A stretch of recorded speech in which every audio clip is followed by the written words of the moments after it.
Or like how Regina Voce looks like the girl who plays Gigi Caldwell. Yes. Because she does. I have this weird brain rot where I can't stop thinking about her saying like Masters of the freaking universe. Like Queen of the Universe. Queen That's of the all I keep universe. thinking about. Hi, hello, everyone. Welcome into That Sounds Gay, a podcast where we discuss every season of Drag Race in chronological order. This week, we are jumping into France Season 2. My name is Jer, and the thing that sounds gay, presented by Jesse today, is... I couldn't help but wonder, do I need to pick up that weight or that wig?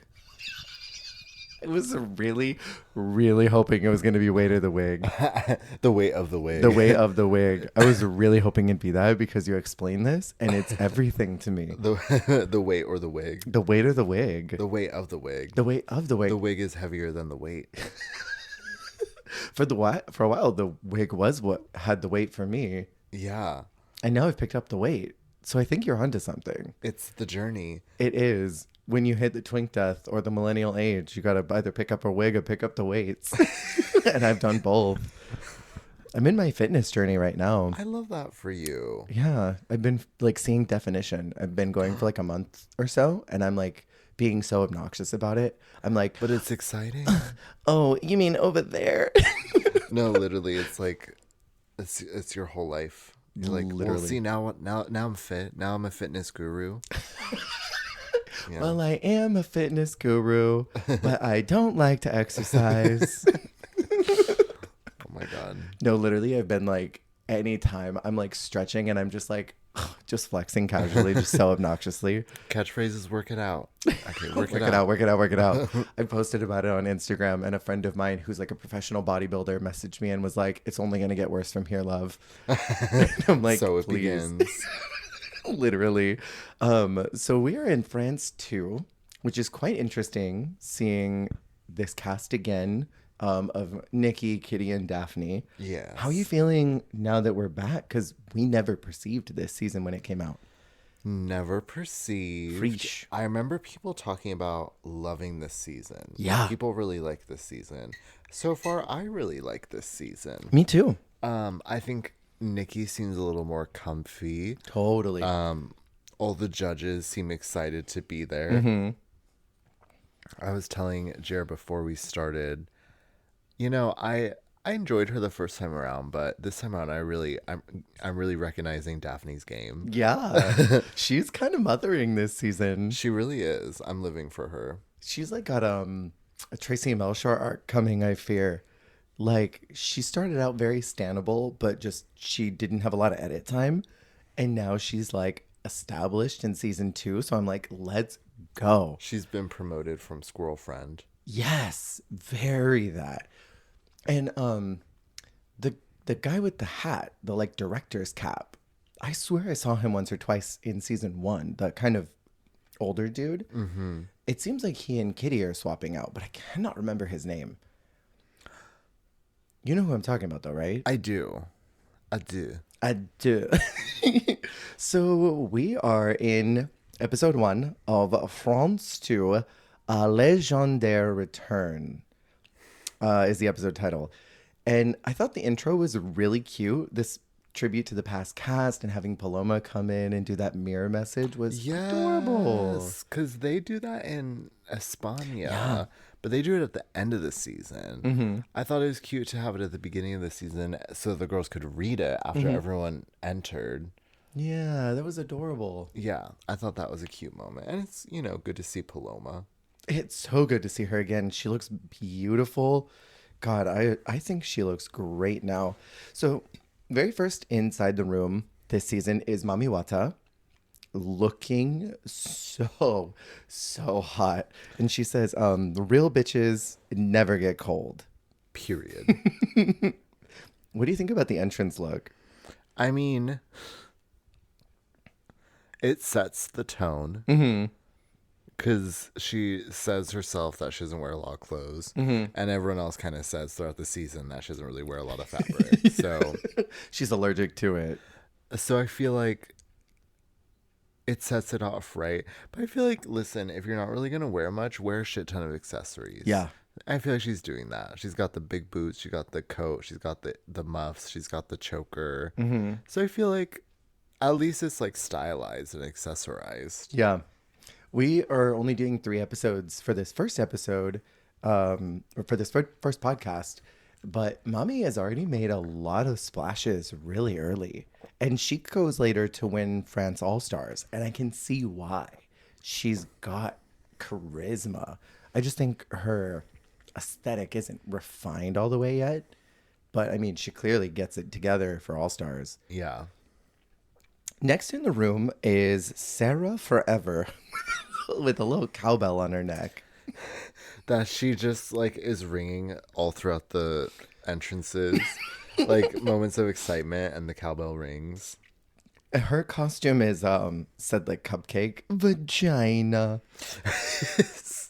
That's she literally says like labias and vaginas are not represented enough.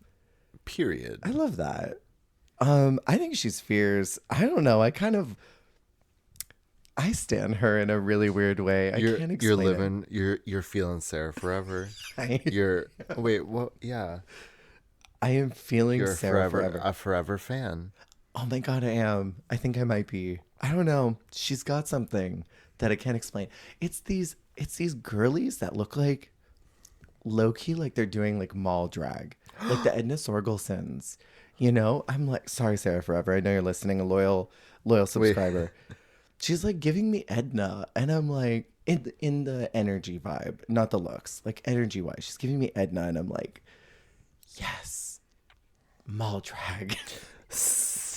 I can't explain it. The way the idea of someone walking around the mall in a labia jumpsuit with a cowbell. The concept of Yeah.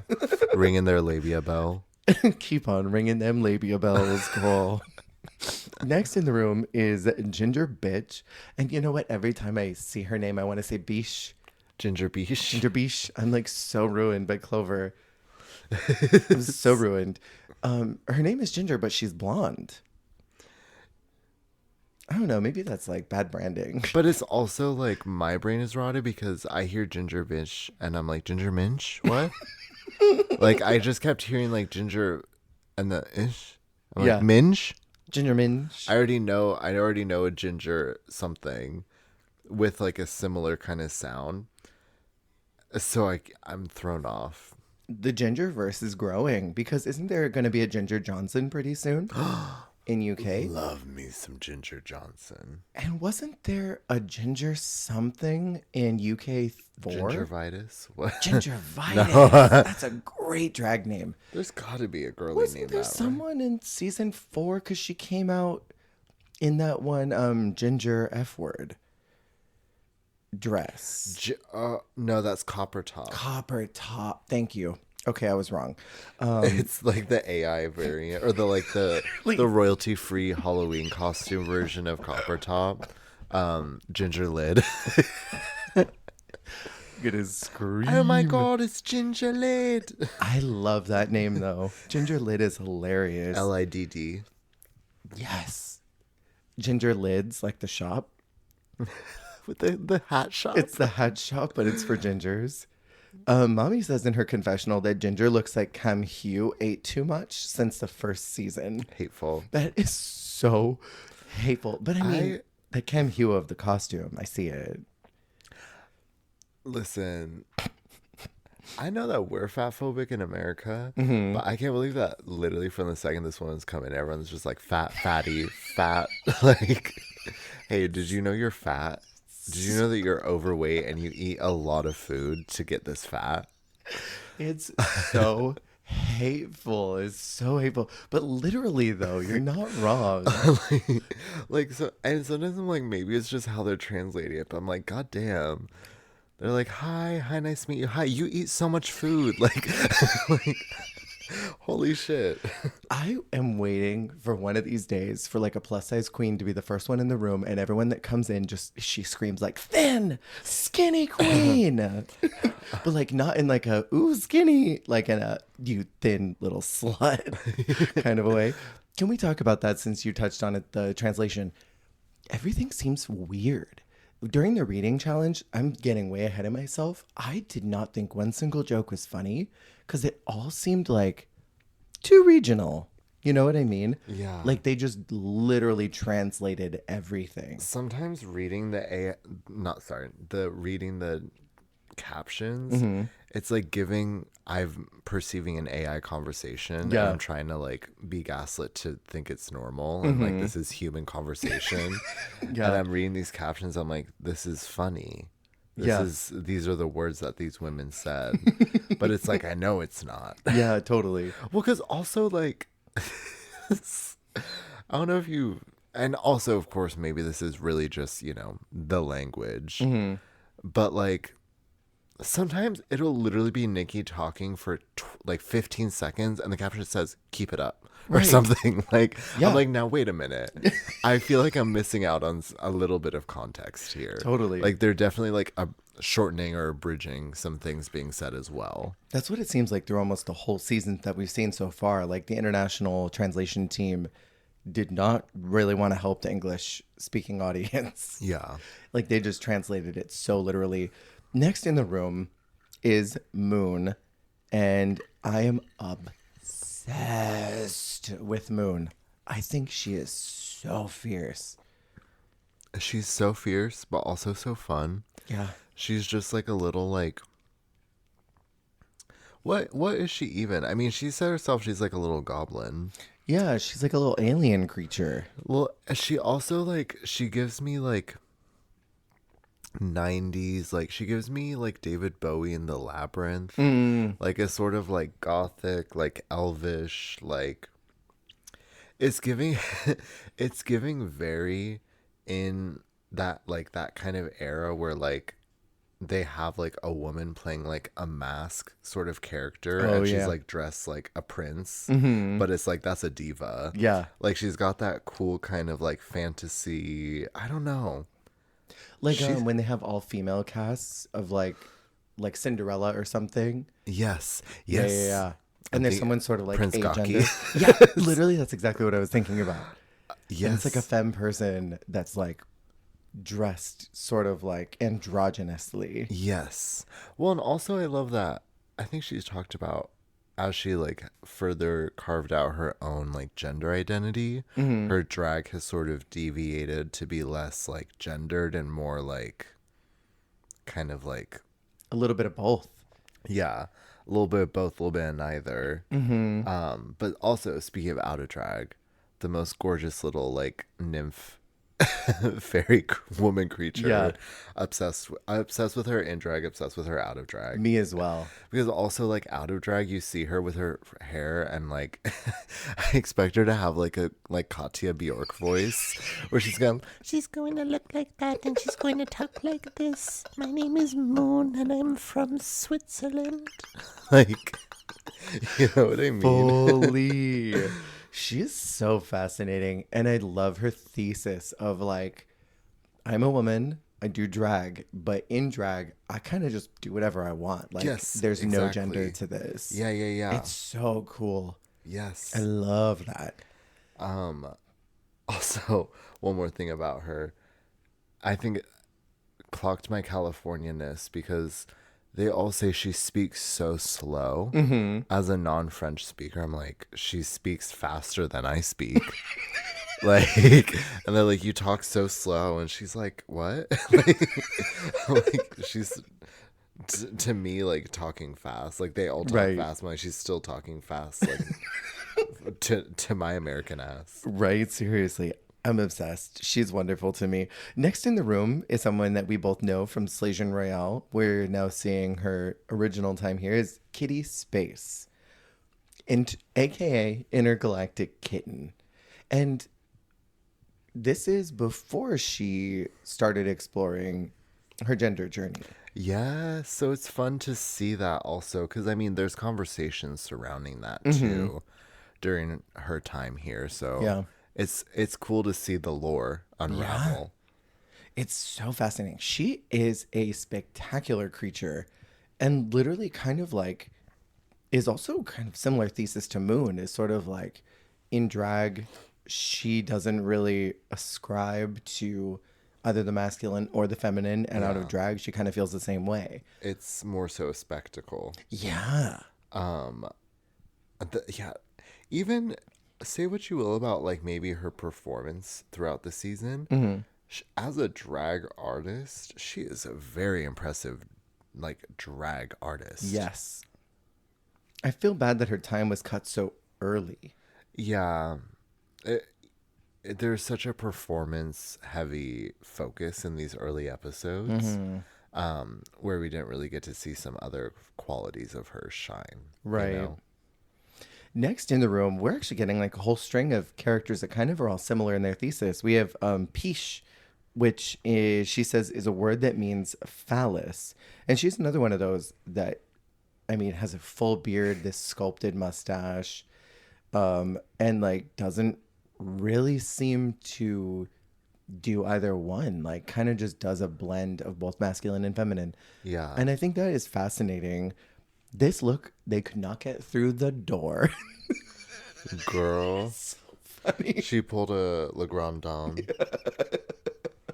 Her aesthetic fascinates me because she Yeah. wears a lot of different things, Mm-hmm. but she does wear a lot of like really like grand, like queenly things. Yes. But then also she'll wear like a sweatsuit. A sweatsuit looking like Missy Pyle in Charlie and the Chocolate Factory Stop. with We'll that get fuck there. ass bob. We'll get there in We'll, a second. Next, we have Rose. They say it so beautifully in French. I can't even get my tongue to wrap around the rose, right? The you know what I'm talking about, right? The like the French R. It's yeah. almost like an L sound. Lowe's. Yeah. Lowe's. I Lowe's, can't. the Lowe's. furniture store. A rose, rice. I can't get my tongue around the way they say it, but it's the French R is such a fascinating sound to me. Yeah. I wrote down because I didn't know. I wrote she is giving first out energy. Damn. Clocked it. I mean, she kind of was, Yeah. regrettably, with this cast. Mm-hmm. But it's like, it's not her fault. She's one of those girlies who's like good at drag, not good at drag race. Completely. I could tell right away. I was like, you are not a drag race queen. No, and there's a huge difference. Yeah. Some of the most incredible drag queens in the world would do terrible on Drag Race. Yes. I'm there's names that are coming to my head, but I don't want anyone to catch strays. But like No strays. Yeah, no no. strays today, but there are literally like so many girlies that I can think of that I'm like, you are a drag legend. But if they stuck you on Drag Race, you would be first or second out, Yeah. easy. But Kind of like someone that's already been on, like a Tempest. Tempest. Tempest. Joe Black. Joe motherfucking Black, incredible artist. So bad at Drag Race. Yeah. So bad at Drag Race. She is a drag duo with Punani, which is not the first time we've seen this story on Drag Race, but typically I feel like these drag duos like who was it? It was Kita Kita and and Anita. Anita, yeah. And then I think there was another drag duo somewhere else besides Sugar and Spice. I was like Sugar and Spice. There was someone else that we talked about recently, but like normally they're sort of like, okay, we're here, we're friends, but we're competing against each other. We are not tied. Yeah. Like we're separate entities, even though we work together. Rose seems like she cannot work without Punani. Well, because everyone was saying, "Oh, it's so weird to see you without her." Mm-hmm. Basically, like, yeah, it's just very interesting. It would almost be like, I don't know, like Little Boulay just shows up. Could you imagine Just Swan shows up. regular old RuPaul's Drag Race and Swanthula? I think that's the small one. Swanthula Boulay. Swanthula Boulay on her own, so we think, comes Yes. in, and then 10 minutes later, Dracmorta comes in. That would be crazy. But I would gag. I think that, okay, I think Drac would be someone who would cause a lot of drama, but would go home like first acting challenge, Swan would kill it all the way through the entire competition. Swan would be like literally top 2. Guaranteed.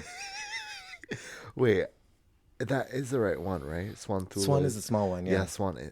Swan's little Boulay. I think Big Boulay would be out first acting challenge. I think Rue would be like, you sounded like Kermit the Frog. And she'd be like, that's my voice. Sorry, Boulay. She's going to have her contacts and they're going to be like, we couldn't connect with you. Who did they say that to? They said that to one of the girls about her contacts. And how they couldn't connect with her because of it. I know they said that to someone. I'm trying to remember who. I feel like that is real. It is. It's totally real. You know what? I have a cursed dark thought about Rose as just like from what we've been introduced to on the show. Rose is literally the friend that like is too anxious to hang out and like party on their own. Like they have their anchor friend, and their anchor friend is Punani. Like Punani is the life of the party, and so Rose is sort of just like there is what the show kind of primes us for. I don't know how they are in real life. I've never seen this woman before, but the show kind of sets it up like that's their dynamic. Like she does not exist if Punani is not there, but Punani can do whatever she wants. I'm fascinated by their dynamic because Punani seems a little more low key, and Rose seems a little more like, I don't want to say boisterous, but a little more like the more like colorful character of the two. I don't know. Fascinated. Yeah. Next in is Cookie Cunty. She says she's a milfy cool aunt who brings the vodka to family dinners. And I love that. Love that. She knows her brand. She's the Sandra Lee of the drag world. I also love a drag queen under 30 referring to themselves as a MILF. Yes. Listen, mug down. Mug down. The mug is up, down, all around. Yes. And this costume is great for an entrance. Love this costume. She's very much like, to me, it's giving like other woman, like Mistress, like Meredith from Parent Trap. Like, very that. I enjoy it. I do too. I enjoy her. I enjoyed her, everything I've seen of her drag so far as well. It's very like, it's very pretty, but very done well. Yeah. Her edit has been interesting so far because like there are times where she hasn't been great, but I feel like the judges are really banana slamming into her for some reason. Banana-rama slamma. Banana-rama slamma. Next in the room is Vespi. She is beautiful. Holy smokes. Beautiful. Okay. Does she look like someone to you? Yeah, but I don't know who.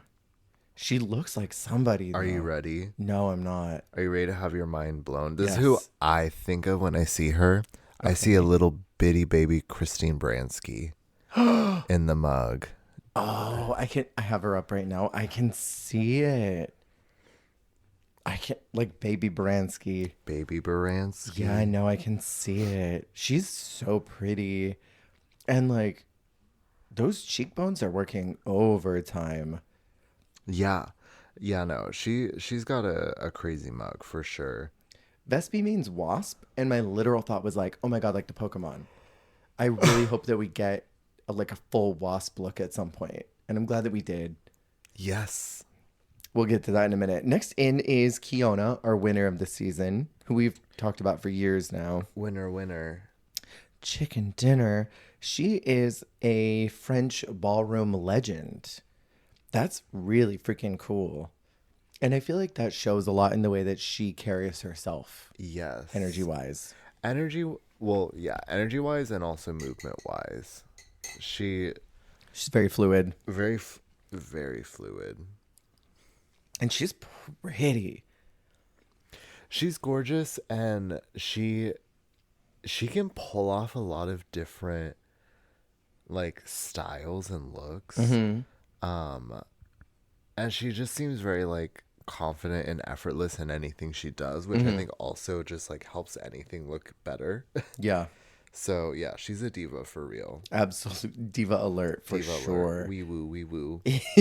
Next in the room is Punani. And she says that she and Rose normally do everything together, but this time they're going to be separate. I think she's fun. I'm a big Punani fan. Do you really like the Punani? I love it. She, like I said, she seems very cool, very low key. Yeah. But I have kind of been obsessed with everything that I've received from her so far. Yeah, I enjoy her. I enjoy pretty much everybody in this cast. Yeah, I mean, it's not like there's a lot of like. There's what's no the Miss word? Vallarta. Oh, Sorry. So sorry. I can cut that. I can cut it. I don't have to keep but that. she was gonna be our guest next week. There's no Antonina Nutshell. Actually, I kind of stand Antonina on her weird little skirts. There's no Spicy Sunshine for me. Speaking it's of the which, spicy sunshine for me. since she's been invoked, Well, while we're here, should we just do our Thailand fun quiz for today? oh my god. Okay, test my knowledge. For those of you who are just tuning in this episode, for whatever reason, you were like, "France 1, France 2, I'm gonna tune in." Jess has never seen Thailand 3, and it's a cursed season for me. So every season, I drop a little factoid via a quiz. So I've got another multiple choice, and I've been gelling on this one for months. Oh no. Literally, like I've been holding on to it. I've been waiting for the right moment, and it felt like it was right today. So, in the girl group Sip Sip Sip, which line is not in the version of the Drag Race edit and did not appear on Thailand 3? Line 1, she's so beautiful, but she was told beautiful is not enough. Line 2, though I'm short, like a puppy's height. Line 3, I don't just drive 150. I give it all I've got. Line 4, 1, 2, 3, sharks on a shore. 4, 5, 6, caught you lying once more. Which is not in Sip Sip Sip. That is crazy. Sharks on the shore, puppy's height. Wait, give me the third one again. The third one is I don't just drive 150. I give it all I've got. What? And then the first one is their critiques. She's so beautiful, but she was told beautiful is not enough. Oh my god.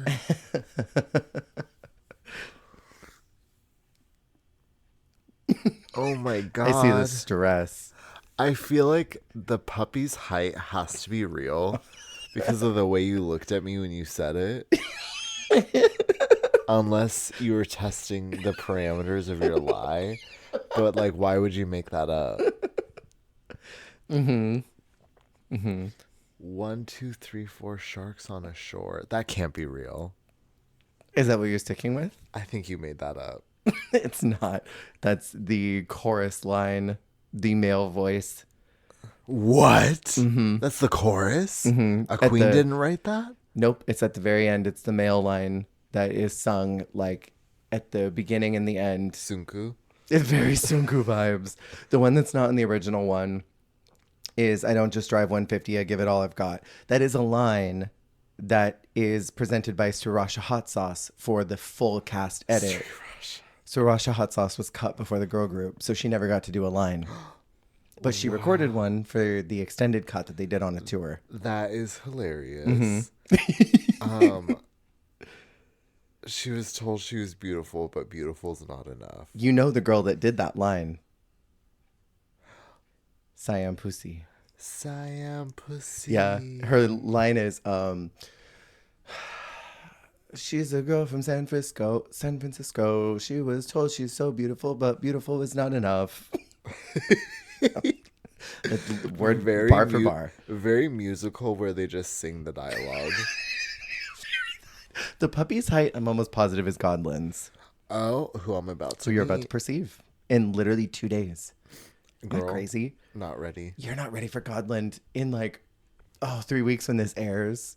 Oh, we're going to know so much. And that has been our Thailand 3 quiz for today and this season.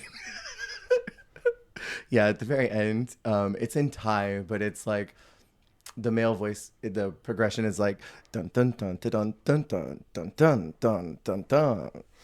And it's that in Thai, 1, 2, 3, 4 sharks on a shore. 5, 6, 7, or 4, 5, 6 caught you lying once more. And then they think there's more numbers in there, That is isn't it? It's that is wild. bonkers. It's super wild. Um, okay, so this is not hate on anything to do with France. It is with the production crew. I am so spoiled by Mexico being the pinnacle of camera work that when we get into this and it's super like pixelated and fuzzy, I'm like, Yes. where is my 4K HD camera work? Literally. I feel that. Because sometimes I'm like, these shots are weird. This quality's weird. Everyone's entered, right? Yeah, everyone's in. Okay. I need to talk about this pit crew. Please. The French pit crew, crazy. Because first the man who brings the drink out to Nikki, he's crazy. They have this cute bear. And then, yes, when they, for the mini challenge, right? The bear, and then the man with the do-rag. This man right here, yes. Girl. He made me sweat. I was like, this duo Yeah, is crazy. yeah. They have a good Lethal. one. Their pit crew is hot. And the way neither of them would be caught dead on the set of the US version. It would be like, get out of here. I am so ready for US Drag Race to have a bear. There's that one cute bear that's on España's pit crew. That one, like, that one Yeah. thick fuzzy dude. Every time he shows up with his cute little smile, he looks all like embarrassed to be there in his underwear. And I'm like, you're so cute. And I mean, like, I feel like they dabble in, like, they'll mix them in when there's like 30 of them. But I'm like, no, I just want to have, like, there's only one person there and he's chubby. Yeah. Seriously. You cowards. You cowards. Was it France's pit crew that had the trans man? Or am I making this up? Oh, Or was that Belgique? Girl? I want to say it was one of the French-speaking countries that had. It was either Belgique or France, for one, had a trans man on their I cast. feel like I just perceived him recently as well. Yeah. But all that being said, pit crew goes crazy. Completely. For their very first mini challenge of this season, they're basically doing the girl in a swing photo shoot, which was much better than that screaming can thing they did last year. That was the fool. That was the fool. That was chaos. Chaos. Chaos. So many of them fell off this swing, though. Yeah.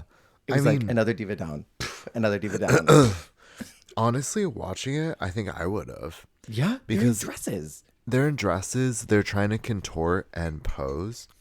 And I could see how easily, once the weight just gets shifted, like distributed wrong ever so slightly, that thing just flips you over. Yeah. And they're freaking being thrown shit at. Oh, I have a better high quality photo of the other pit crew man that was hiding in that photo. And how freaking jacked he is. Love it. God, what a king. Punani is the winner of this very first mini. And I wrote down in my notes, she's very much giving me like, no, don't take my photo. Why are you recording me? Her outfit almost looks like she fits in this. Like, she Yeah. looks like some weird, like, Alice in Wonderland, like, photo shoot. I don't know. Completely. Looks like a top model shoot, actually. Very that. And Nikki then tells them that their first challenge is going to be recording and performing the anthem of Drag Race France. And I wrote, they are definitely soft launching Canada's Drag Race doing this as a staple challenge. Yeah. I kind of love the idea of doing a like music video style, girl group style intro. Like the US seasons did this for a hot minute, like a very, very hot minute. It was like what, 12, 13, and that was it, right? And then the All Stars. I think we're doing these girl groups for the intros. And I want them to do it every time. I I have mixed thoughts. Oh. I like saving girl groups till a little later on. I don't like anything with verses too early. Yeah. And the thing that solidified it for me is actually coming up soon, which is Drag Race Down Under. Really? They open with like a mass It's that verse rainbow one, challenge. right? They're all on the stage together Yeah. and they all give a verse. The whole cast. It's the rainbow backdrop, yeah? I think it was so chaotic because That's it's literally like 15-second verse, 15-second verse, 15-second verse, 15-second verse, chorus. It was literally like if it was, I mean, another Morning Musume reference, but imagine an entire 12-person gen being introduced in one song. That's insanity. Because they're all trying to do like an intro, like, this is who I am, this is Right. what I do. But then it's also like some people are rapping, some people are singing, like different cadences, different speeds. Like they're all on the stage together, like trying to dance and like do their thing, girl. It is chaos. I like when they do music video style like Canada's Drag Race does. Put them all in a sound stage. That's Yeah. cool. Like what they did for season 6. Very that tea. Yeah. They get to read Paloma's message, and it says something along the lines of, "We open the doors for you. Don't let them hit you on the face." And I kind of thought that was fierce. Yeah, a little cunty. Yeah. It like starts sweet and it's a little like, ooh. Right? Love it. I want to say, too, what I appreciate about this season, that we're currently in the episode 4 of 18, Mainline Drag Race. And we're in episode 4. We're going into the talent show next week, Rate a Queen nonsense. I don't know anything about these girls. Like, I know nothing other than whatever the edit has shown us, like, about what their character is. Like, I know that Mia has a dog that she considers her kid. But, like, we're maybe 25 minutes into the episode. Moon comes out as trans. They talk about, I love how I said it French, trans. Moon comes out as trans and like lets everybody know her pronouns are she, her. Make sure to kind of gauge the waters. Like, are y'all going to be okay with this? Because I've been treated weird. We get more of that backstory. And a lot of them start talking about their past and who they are and why they do drag. And I'm like, this is why I watch Drag Race. This is what, I don't know. I don't want to speak for the general community, but I feel like that's what a lot of people watch the show for. I don't know if we necessarily watch for like, the fights are fun and they're iconic when they happen, but like, I don't want that to be the sole thing. Yes. That's why I love Canada's Drag Race. We hear so much about these girls.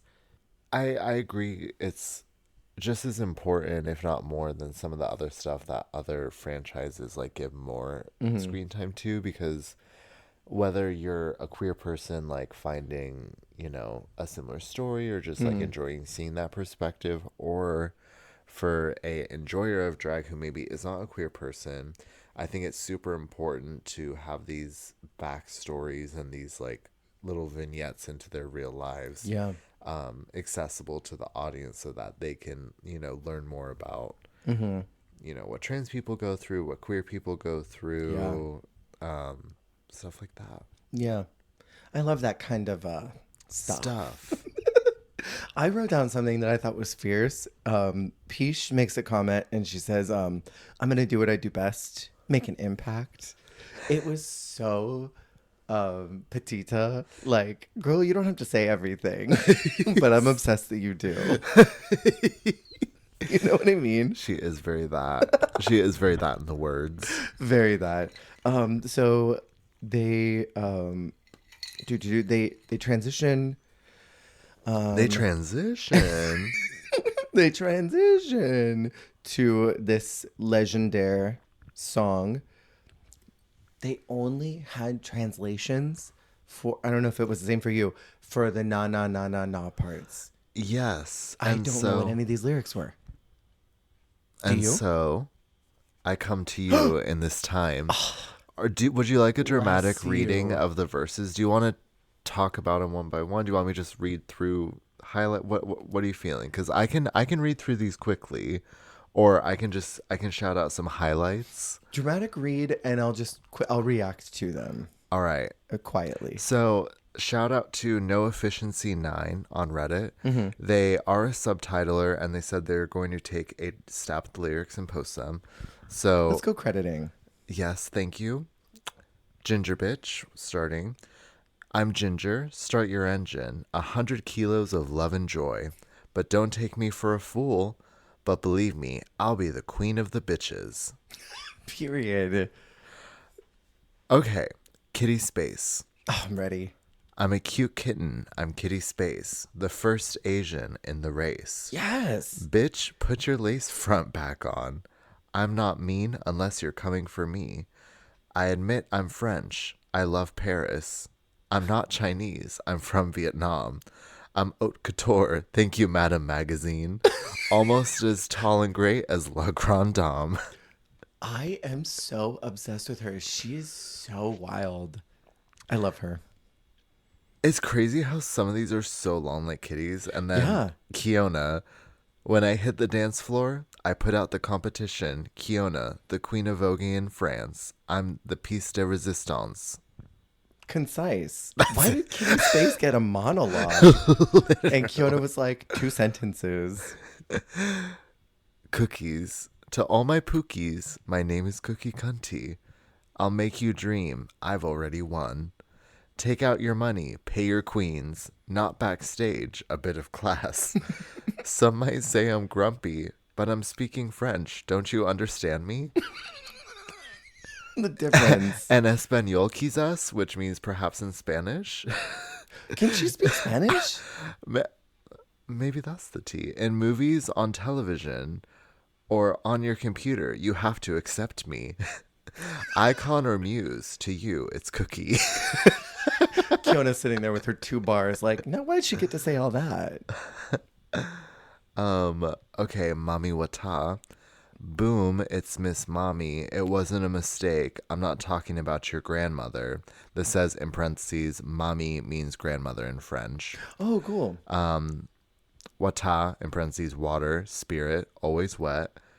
When you look up at her from the trenches, ooh, she's getting undressed. Hot. Mommy will enthrall you. The jealous, the haters, the mean, the haters. Just know, I come from Africa. I'm so You're just like a obsessed. rat. Very jealous. Looking for our food. All right. Moon. Moon, a mystical creature. The little Helvetic girl. The night is where I dwell. I slay. I deserve it. Yes, you do. You deserve everything, Diva. Young Eve, in parentheses, sounds like Geneve or Geneva in French, from next door. Jenny from next door. Jenny from next door. Do you get it or not, girl? There's no fire in the lake, in parentheses, Swiss idiom meaning there's no hurry. Oh, let's go. Oh, there's no fire in the lake, miss, in parentheses, like Swiss miss. So she's like giving like a Swedish idiom and then miss, like Swiss miss. She's giving lyricism. Okay, wait, let me read that whole thing now. Youngie from next door, do you get it or not, girl? There's no fire in the lake, miss. Give me the crown. It's an eclipse. That's brilliant lyricism. The mind of a mastermind. I forget who's next. Piche. Oh no. In her tracksuit. Literally looking like Missy Pyle. I could not believe she was wearing that. We'll get there. It's Piche. Out of the way, beggars. Peasants and muggles. Stop. It's curfew time. It says in parentheses, peasants and muggles are slang terms for the Roma community. Okay. Your favorite beep. Oh yeah, the word that we can't say. Yeah. Fresher than, whoa, I don't know this last name. Fresher than Carumbo, model Adriana Carumbo. Oh. Married to a footballer. I don't know if I'm saying her last name right. Oh, no need for a footballer with firewalls like these. Like a computer? I'm hacking the mainframe. Wait. No need for a footballer with firewalls like these. The biggest version of all of you. Call me Van de Camp. Brie in every way, as couture as I am camp. Bluebeard, Blackbeard, but none like this. I don't shave close, but your dad won't complain. Oh. That's kind of hot. Wow. Wild. That is wild. Out of the I'm way. so confused. Out of the way, beggars. Just right out the gate, like, hey, Pores. Hey, peasants and muggles. Hey, Pores, I'm in this tracksuit.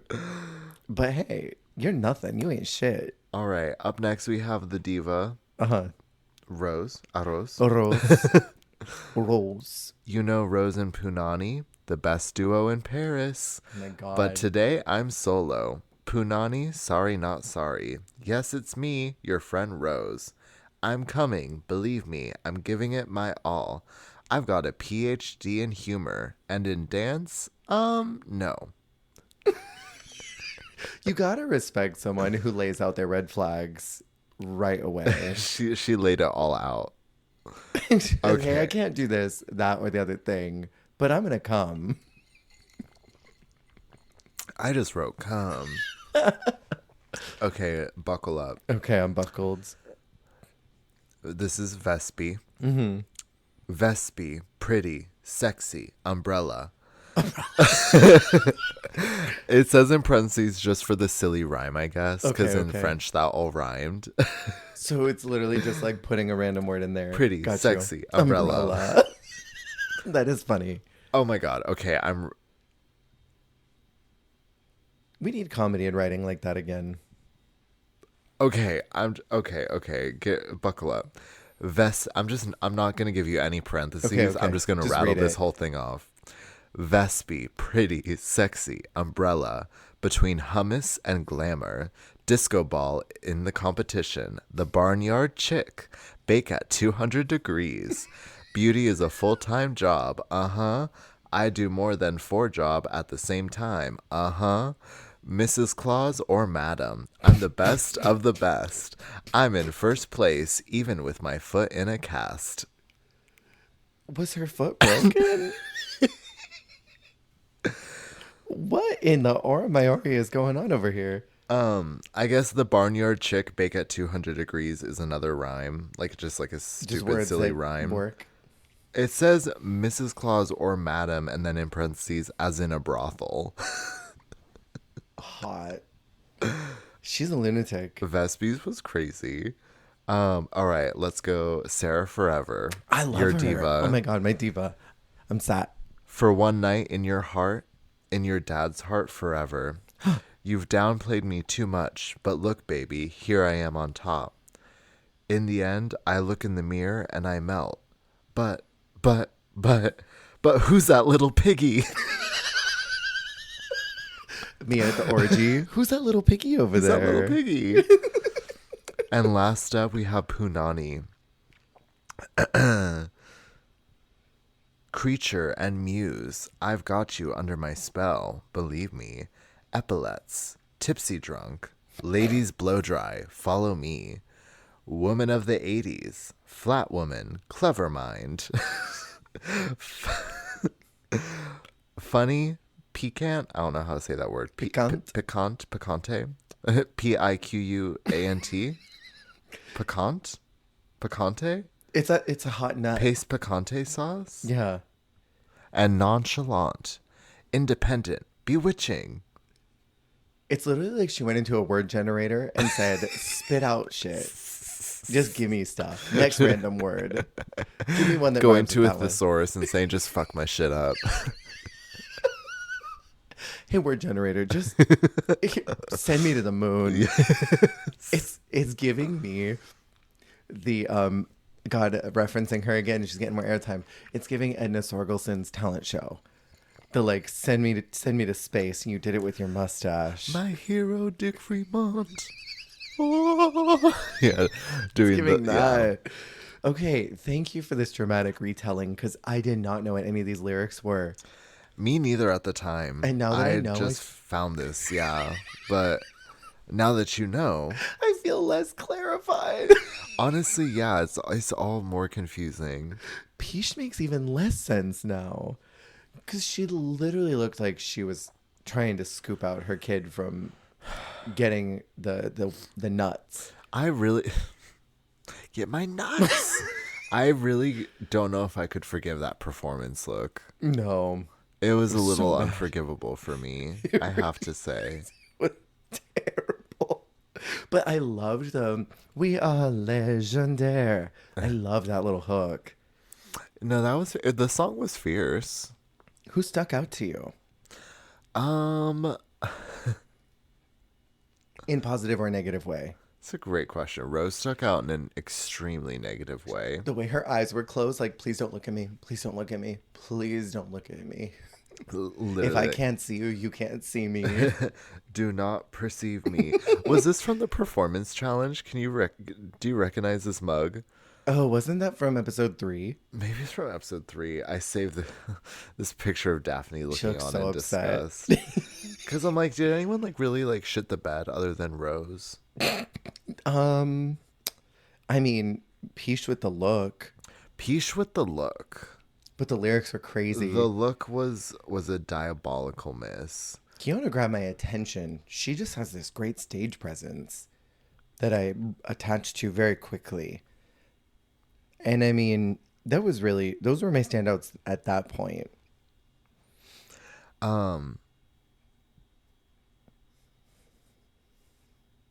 Yes. I was go- Pregnant pause. I was gonna say I really liked Moon, but I mean like not in this. I just like her in general. I just want to say again, I really like Moon. That is such a vibe. I just want to say I really like Moon. Not in this challenge, but I just like her. Just overall.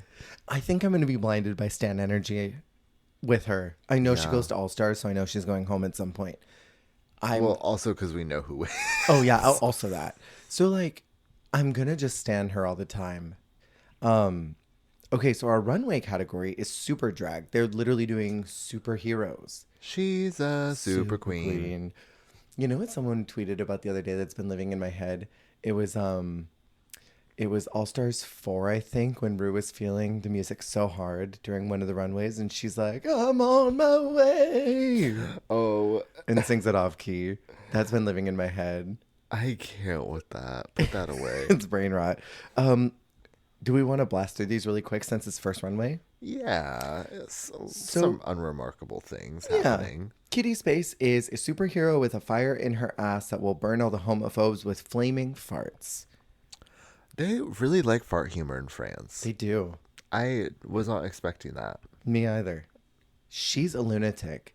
And I thought she looks great. Her brain is a little cuckoo. She's twisted, but I love it. Yes. And I think this look is cute. It's cute, yeah. It is very like Super Queen. What do you think about superheroes being the theme of the first runway? I don't know if I like it for first runway, Mm-hmm, but I same. do like it as a runway in general. 'Cause Yeah, me too. a lot of girlies take inspo from the super divas. Yeah. I would have loved if we had maybe gotten this 2 episodes in. Maybe 3. Period. Ginger Bitch is Super Ginger who fights crooked bosses who underpay drag queens. That's such a vibe. Well, yes. I think the story's a vibe. Do you think the look's a vibe? I like the orange pop, and I like the cut of the pants and the peplum on this business suit. It's giving me very like, I own 51% of this nightclub, and you are not going to kick me out. But I hate that iridescent green. Well, yes. I don't like the fabric that much. But Yeah. my thing is like I just don't it's very Laser Manelli in the sense of like, well, you had this already. Yeah. Like it's not giving me like super drag. It's giving me a look that you're making the story fit. Totally. And the story is trying to tug on my heartstrings to make me like it more. I'm being Right. mentally manipulated. And you will not be. I'm being asked to round up my purchase at Ralph's for charity, but it's really just so Ralph's can get a tax write-off. Thank Sorry, you. Ralphs, don't sue me for defamation. No, you're right though. I'm talking about my cousin Ralph. Your cousin Ralph. Exactly. I buy bananas from him. I like the banana. Next is Punani, who upscaled this from pieces that she already owned, and her superpower is inspiring people to celebrate the second hand. She says that she always wears second hand because it's the only way to bypass fast fashion. I love this thesis. I hate this look, but I love the thesis of that. It's very everything everywhere all at once. This is like 7 universes that collided with each other. Yes, it's very. I mean, this is very quite literally like rolling around in scrap fabric. Quite literally. And I like each part. Like when you zoom in, I love this ruffled sleeve. That's fierce. Then you scroll over and I like this kind of like nude illusion, kind of like sea creature thing. And then you get to the other corner and it's like, oh, actually, I don't like those shorts. Never mind. I like the orange skirt. I love the half of that. And then I love this train. I love each one of these parts to like individually, but then you put them together and it's so disparaging. Yeah. It's like if the fabric planet wall became sentient, but then also burdened by reality. Have you seen or perceived anything of Date Everything? No, well, Okay. except for my friend, like, passionately telling me that I need to play it. I think you'd like it actually. It's voice acted, which is great. It's like if there was just a pile of fabric that you could use the Dadiator glasses and look at them and it would turn into this. This is like it's also giving like the chair in the bottom, in the corner of the room that you put all of the like half dirties on. Yes, completely. Mami Wata is her power is bringing joy to radicalized people who are suffering and marginalized on a daily basis. Sickening idea. Her superpower is being a diva. Her superpower is being a sickening puss diva, and I like the costume, and I think it works for the theme. Yes. I think it works. Yes. I think the boobies are a little lopsided, and I would have loved if they were pointing in the right direction. Yeah. No, for sure. Because when you're not wearing much, it's hard because what is being worn has to be perfect. Exactly. And her frame is so tiny that they really just have to sit just right. But I love the colors, and she looks so good. Her body looks so good. The hair is great. Hair is great. Yeah. But I see what you mean. But I think it just sort of speaks to like what you were saying with her before as well, of like everything's already there. It's just like the fine tuning, which very much Exactly. speaks to like her journey. Totally. But And like, yeah, the concept's there. The look is there. It's just like, yeah, the finishing touches. it needs a little wrench, just like tighten up that bolt. Very that. And then it'd be perfect. Moon is super Swiss. Her power is creating money, and coins literally come out of her glove. I thought of Tamar going, they piss pennies, just piss. Stop. I don't know why that made me think about that. You like doing your own Lee Dawson edit of the runway, and is that audio as she walks out? My brain is so rotted because literally, like, I watch these and my brain is Lee Dawsoning them. You're YouTube live pooping. editing. I'm live YouTube pooping. Because I'll also sometimes like see or hear something, and I'm like, that almost feels like it should be like saved as a reaction forever. Totally. I just saw one today when I was watching the Snatch Game. Maybe it'll come back to me when we talk about it, but yeah. I like the look. It's not really giving me superhero though. It's bank robber, Yeah, she's just a little sexy red bank robber. but I love it. Yeah. I'm blinded by Stan energy, so like, there's no problem with this. It doesn't matter that it's off topic. I love her. This is just something very like, it's the kind of shit that something like someone like Jariji would wear, where it's like, well, listen, I just love you. And like, it is like cute and like charming in the way that they are cute and charming. So I'm willing to accept it. Completely. But it is also not, to me, super drag. Like Ginger's is not super drag. Yes, exact. But I'm forgiving it. I'm pretending But it's I'm not a like, problem. oh, but I love you. If she put a cape on it, then it would have given me the prompt. Just needed one cape. Yeah. Well, because I was going to say, at least she has a mask, but robbers wear masks. Yeah, So totally. I'm like, you gotta be like, if you're like, I'm a super skier.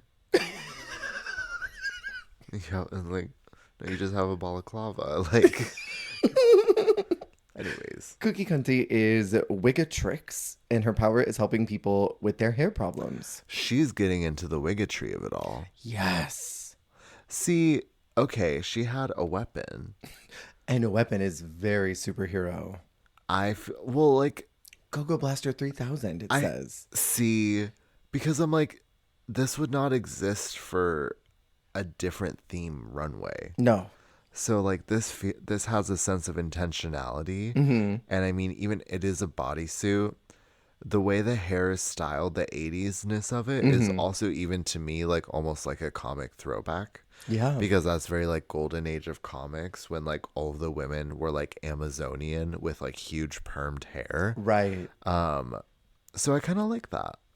And she used the tracks in an interesting way because she used it to pipe each one of the seams. Tracks. Like actual tracks.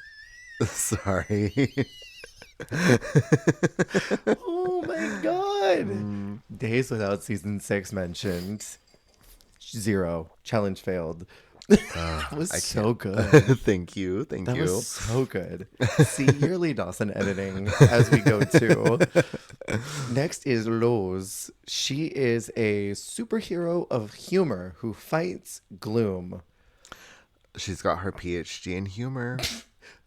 Woo! But did she pay for that somewhere, or did she just print out a certificate? I feel like she went on the internet and was like, Google, give me a PhD in humor. She went. What's it called? She went to the freaking universe of the freaking stars of the freaking universe. The same one Regina went to. You know how you can either like go through the lengthy process of becoming a bishop, and like you go through the church and like you spend years and years worshiping God and all that, or you can go on turnmeintoaminister.org. And literally like do a test in 10 minutes, then you can be ordained. Yeah. Like that's what she did with humor, I fear. Devastating. She has this water gun that doesn't work, and then when it does unload, it just has the smallest BAM banner in the whole world. It was like God, I want to be so lewd. It's like when you've already like bust a nut and you're like, I'm gonna do it again. Second nut, and it's just like The one second little coming. dribble. It's giving when you are with trade and you're trying to not make it seem like you already did it like 20 minutes before you came over because you were impatient. Exactly. And you're like, that. oh, the rest went on the floor. Oh, I don't know where the rest of it is. It just flew right over you. Blinked Really and you bad. missed it. It's on the roof. This is the fool, this look. So stupid. This like doo-wop, sock hop, like it looks like something Antonina Nutshell would wear. So Antonina Nutshell. Oh, God. And then Peach is Super Richard, the super rich advocate. Her powers are the black card that lets her solve all her problems like the rich do. I thought her backbend was sick, but like, this is not a superhero costume. I'm like, you're in a suit? You are a man in a suit. An untailored suit. Yeah. Like, look how baggy the pants are. You've got the wiki up. The pants are so baggy. Yeah. I did not like this at all. I like the idea of like a editorial kind of like structured suit moment for her. Totally. With like her beard and then like having like it stylized with more like femme accessories. Like I was here for it. Totally. But again, this could have been a different runway. It could have been an email. Ooh. Next is Sarah Forever. She is Sister Smile, and her power is to make people smile.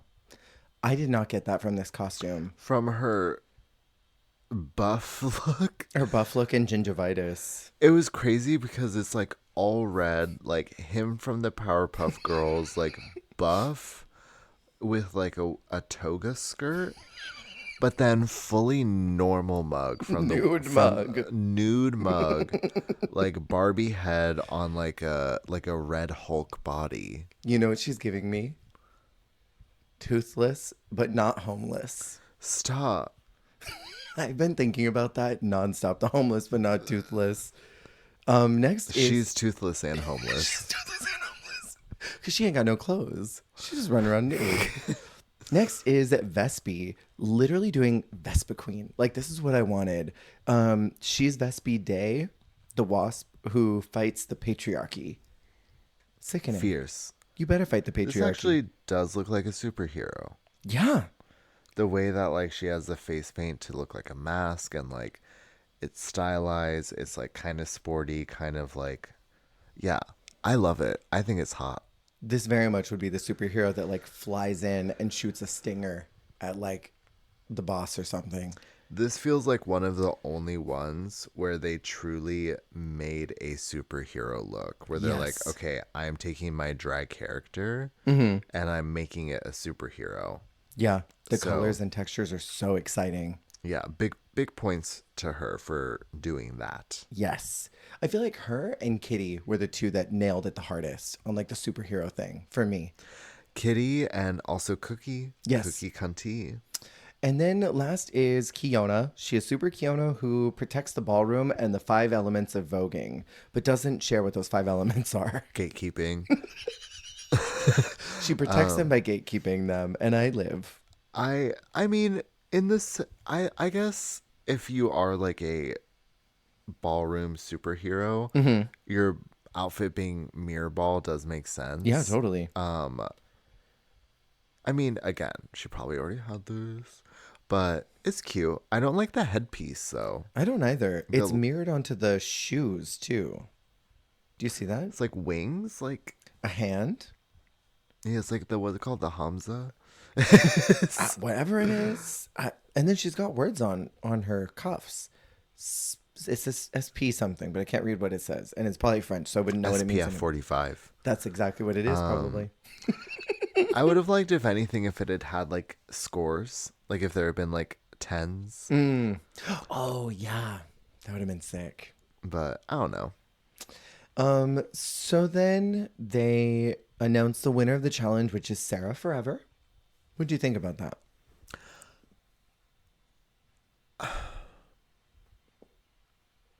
I felt like it wasn't quite hers. And you know what else I thought? I'm going to tell you anyway, even if you don't want to know. It felt like they put her up there and Kiona up there. Yes. As like the only two they liked. Yes. Because and even then they didn't even really like Kiona that much. Everyone else they seemed to dislike. They had a negative thing to say about all of them. And I'm like, why did you put 2 people up there as like the High Queen when you railed them? Well, because even like Punani, who they had up there, it was more so not really about her verse, just like, we loved your look, we loved your vibe. Yeah. We loved like your essence, but it wasn't really about like their performance. Like Sarah really got like, we liked your performance. Like it was a good performance. And like Kiona's was more so like your energy. Yeah. Is there anyone you would have put up there instead? In the top? I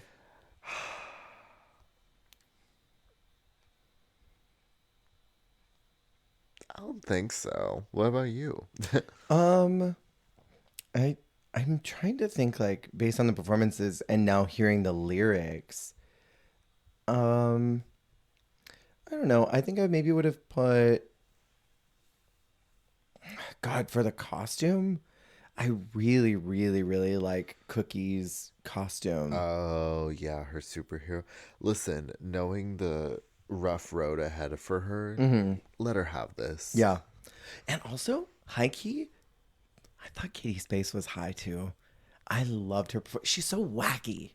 And then now hearing her lyrics, I'm like, you're crazy. This was a good week for her as well. I didn't think this was bad. This was not a bottom 2 week for her.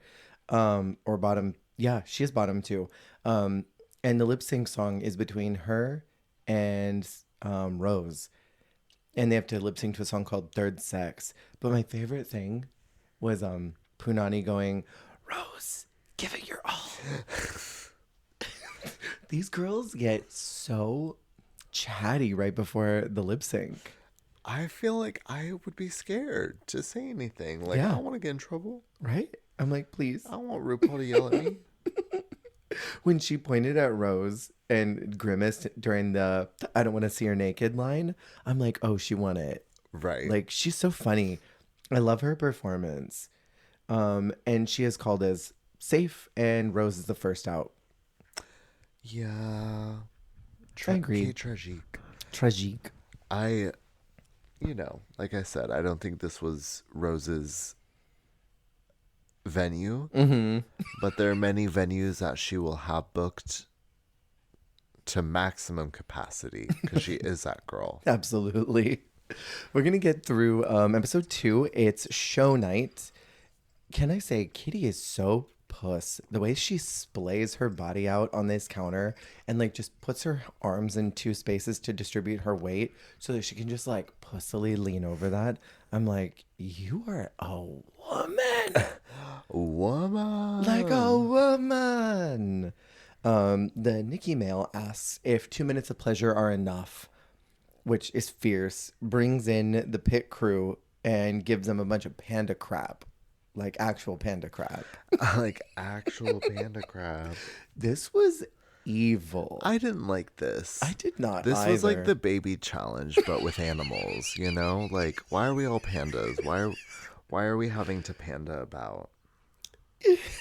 Moon wins an album that's signed by Nikki. That's her prize. Like, what? What was this? I'm sorry, like, you made me dress up like a panda to get A CD from the girlie who sang the panda song. It's nuts. They could have just skipped this. This wasn't necessary. I don't like the humiliation rituals. I like a mini challenge, but like make it make sense. Because the maxi is going to be the talent show. And during the get ready time, Mommy divulges about her backstory. And this is more. I love this season because I'm already learning so much. She shares what Mami Wata means. That in the Ivory Coast, Mami Wata is like a spirit that possesses gay people. And she was brought to this like conversion therapy. And I love so much reclaiming this dark moment in her life and being like, that's my drag persona. yes. I am the demon spirit that possessed me and made me gay. I'm like, you better fucking work. That's sickening. Yes, Stevie. You better fucking work. They bring back the first season girls, and they literally all get to do a runway, and it's called They're Back. I loved that. Really quick, I just want to say, Laka Hena looked great. Loved her in nude. Yes. Thought she looked beautiful. Lova La Diva came out, and the whole time she was walking, I was like, she's so fierce. La Brioche looked beautiful. This like My Fair Lady two-toned. Loved that blue and yellow color combo. Very bold. She looks beautiful. I need her on a Versus the World. I don't know if she speaks English, but I need her to on a Versus the World somewhere. I love her. Cam Hugh looking so sickening. Those eyes. Super cool look. Yeah. I loved that. Ellipse, future top tour in All Stars. I loved how excited they seemed to announce Lolita. Yeah. Like basically like, hey, local celebrity. Because that was something that stuck out to me is like, I don't know, I feel like Nikki like had a lot of excitement in announcing Lolita. Yeah. And it almost felt like a sense of pride of like, hey, this is my girl who now like she just went and hosted her own franchise. Yeah. And like spoilers, like goes on to take it. Yeah. Basically, like it's her franchise now, kind of. And theoretically, they would have been filming Mexico around the time they were filming this. These would have been airing kind of in tandem with each other. So Nikki would have had proprietary information that she was on the show, but couldn't Right. say anything yet. I agree. She did seem really excited. Soa Demuse looked beautiful. I love that pinstripe suit with all those rhinestones. God, she looked great. I love Soa Demuse. Le Paloma. Corandam. Le Corandam is next. She wore this either on her original season or in Versus the Well, World. this is like a Grand Dame signature, Yeah. kind of. She loves this kind of aesthetic, but this is a versus the world look. It's so good. And theoretically, they would have been filming that around the same time as this airing, I think. And then Paloma, where in the world is Yes. Carmen San Diego? This I love this look so much. That like chartreuse glove, and brassiere with the red. Oh, it's so good. She looks incredible. God, they look good. And Daphne cries. She like Paloma gives this little speech, and Daphne just cries. Which is kind of cute. Yeah, It's very proud parent tea. I love her. So let's get through these real quick because we still have one more episode. The talent show, Kiona's first. She does a voguing routine with her own song, and I thought that she had great stage presence. Yes. And I was curious what you thought of it, because I know you don't really like nogging, Yeah, not really. but what do you think of something like hers where it is more of a professional? She knows what she's doing. Yes. And I am here for a diva that goes out and knows what they're doing. And she was just confident. And that gets you really far in challenges. Yes, that's true. It's like she has the balance of like the technical prowess to actually properly do these moves the girlies are trying to do, but she also like is confident. She makes it look easy. She makes it look fun. Very.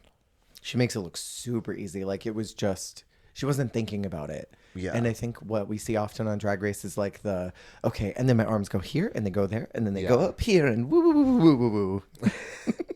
Very that. But she does like, it's like ice skating, where like an ice skater just makes it look like one easy long stride when Effortless. it's like such like dynamic like motion and power. It almost looks unpracticed. Like you Yeah. just did it. Not in like an unrefined way, but like sometimes these girlies go on and it looks like they stood in front of the mirror forever blocking. What I was so impressed about was that she did all those shablams and her wig did not come off. And then she pulls it off and there's another wig underneath. Make sense. If I did a death drop like that, my wig would have flown across the stage. But I also think about stuff like that too, where it's like the wig on wig. I'm like, what if you like have a wig concealed under another wig and then you accidentally take off both wigs? That's You're gotta be like- horrible. You're like, you know what I mean though? You're like trying to keep the one wig anchored, but like, oopsie, all wigs gone. Yeah. I was really impressed with the way that she applied that pink wig because when they're getting ready, she like puts it on and it's got that lace that goes to her eyebrows. Yeah. And she's like spraying it. She's taking care of it. Mommy's talking. And then literally like the very next segment, the lace is gone. Like she applied that and just went snip, snip, snip, snip, snip. Done. Just a little quick surgery. What'd you think about her 2-in-1? You don't like these colors. We've talked about black, white, and red. This is like a personal hell for you. Not my preferred fantasy. No. I'm not a black, white, and red lover. And she struggled to get it off. Yeah, and usually when she's so professional and perfect, this isn't her best. I also don't know if I love zebra in general, TBQH. Yeah. I grew up with a grandma who's very passionate about Africa. Extremely. A white grandma who loved Africa. And I've seen a lot of zebra. So much. So I think I'm okay on zebra. That's so fair. Next is Punani. This is my favorite thing I have ever seen on This Drag talent Race show? ever. This is probably, I thought this should have been in the top, honestly. This was the winner. I know it was such like I don't want to say easy, but it was intellectual in the sense like I thought it was so funny. Very cerebral. Because at first I was like, okay, like she's silly. But then when she gets behind that stupid little like board and first she like flies up and then like Little rubber doll. yeah, and then she like the girly comes out the side doing all those and at first Daphne's like, whoa, whoa. And then Nikki's like, wait, that's not her. That's not her. And then the 8-foot long woman, like That was so funny. And then when the curtain fell down and they both look at each other like, oh shit. It was good. It was good shit. I It was so good. That was literally one of the best things I've ever seen from a talent show ever. Because I hadn't seen that, and it was funny because it even like gave me flashbacks of the Christmas special when Rue and Michelle like switched to the dancers. Yes. And they're doing the backflips and stuff. It was very that tea, and I loved that. She very likely was in the bottom because of her runway. I think it's kind of unremarkable, Yeah. but like, God, that talent show was The everything. talent show is everything. The 2-in-1 is very much what you would expect for a 2-in-1. Completely. Like a covered up kind of like over thing, and then oop, it's a dress. And the dress swallows it all up in the train. Oops, it's a dress. Vespi is doing this robotic striptease thing. I sent you a photo of her sitting in that disco ball. Watching. And I'm like, girl, what the fuck is this? Here's my thing. And I'm going to say my piece. No one knows what your talent show is. Nobody. If your costume starts to break, just take it off. Nobody knows that it wasn't supposed to happen right then and there. So, like, just go with it. Because, like, she just fiddles with it. And it's like, girl, you could have just taken it off and I know, incorporated but she it. was holding it. If she felt it fall at that point, just like literally like throw it off of you, like shake it off of you, and Right. Make a moment. and turn. Yeah. I felt bad. Like, it was rough. And then I think her 2-in-1 is also very, like, it's what you'd expect. Well, because it is not really 2-in-1. No. But she has some magnetic spiky balls. It that didn't even she's work. Transferring throughout different like anchor points around her body. She's transferring energies from one place to another. And then the way that she would try to attach them and they wouldn't stick, so she effectively would just like smack them against like her head, because she was trying to stick it to like the part of the wig and it didn't stick, so she like put it and it didn't stick, so it was like she was basically like smacking it like a rock against her skull, and she's like, okay, whatever. It was rough. I felt bad for her. Sarah Forever, it starts with this demonic voice, and then she starts to lip sync to operatics while wiggling her bang. Literally what? Why does she look like a Miss Mosu variant here? Stop. Put that away. Sorry. The purple bang with the blonde wig. Mm-hmm. Did you like it? I thought it was funny, but just a bit bizarre. And I thought, like, what is your talent? Wiggling your bang?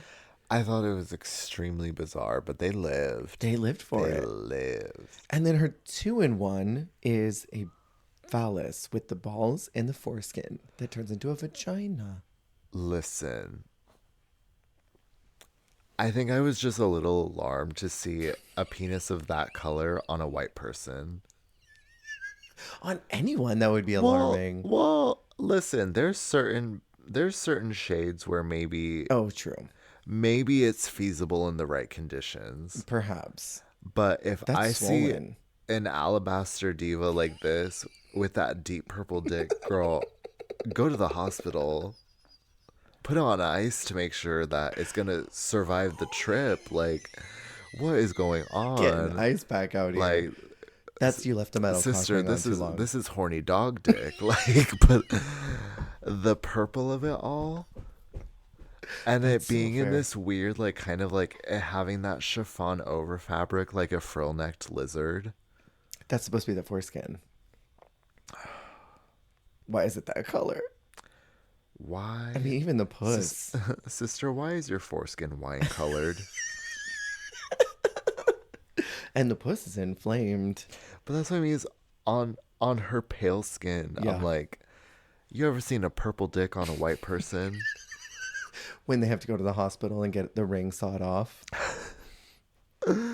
Please. And then Ginger Bitch does a comedy set that I thought was actually very funny.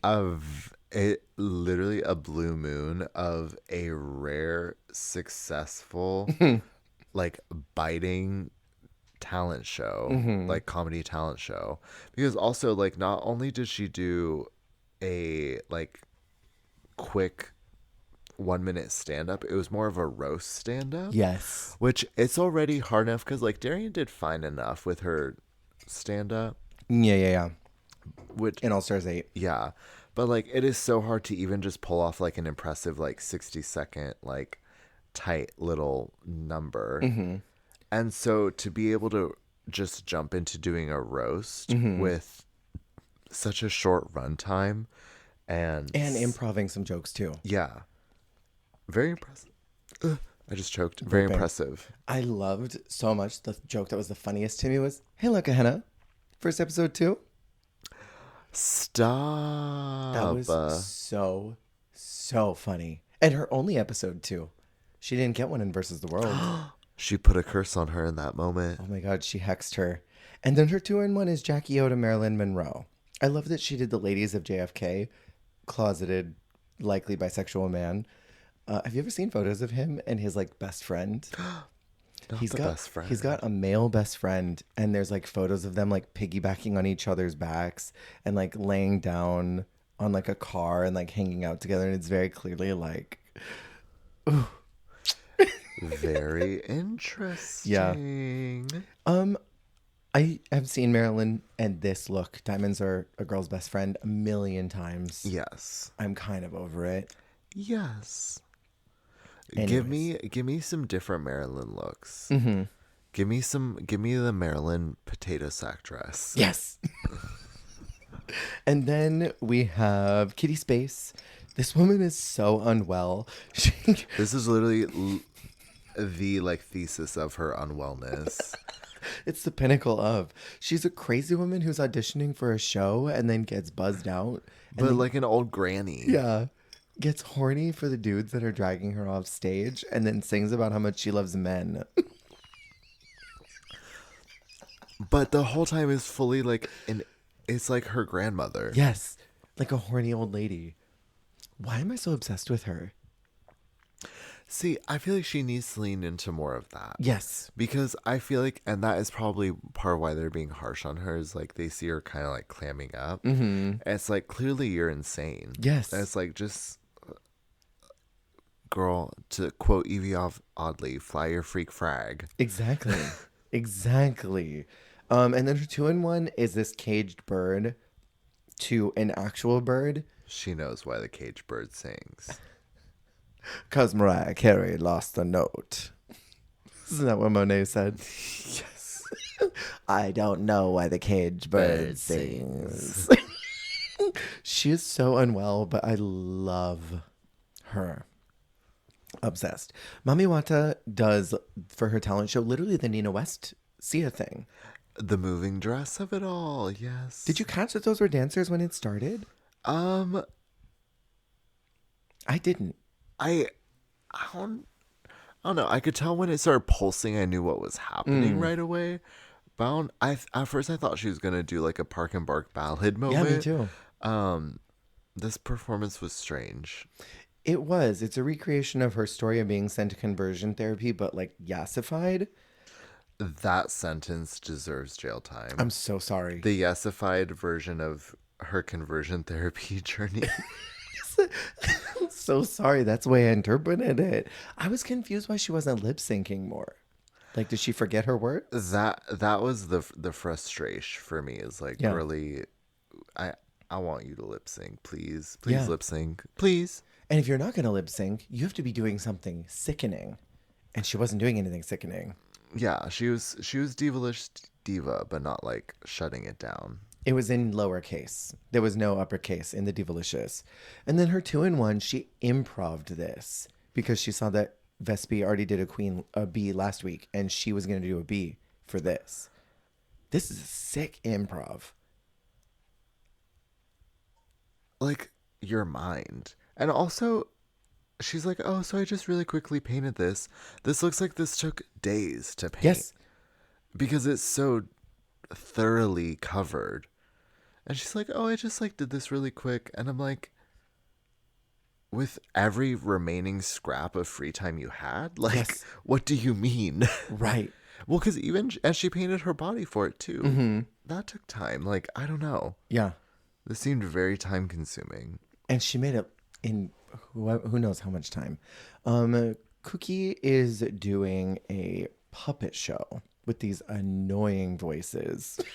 Girl, this puppet was literally like outer saboteur. Who needs an inner saboteur when you have this? What is this? A monkey puppet and the devil puppet? You know how like sometimes as you're getting to know someone better, you like understand like a core trauma or something that transpired in their life that like makes things click of why they treat you the way they do or like why they Totally. act that way. I feel like I was witnessing that. I'm like I'm getting a peek into your psyche and I'm seeing things that like I don't know how to comment on this. But it suddenly makes you make so much sense. Yes. Completely. And then her 2-in-1, she struggled with the transition as well, and they were super unremarkable.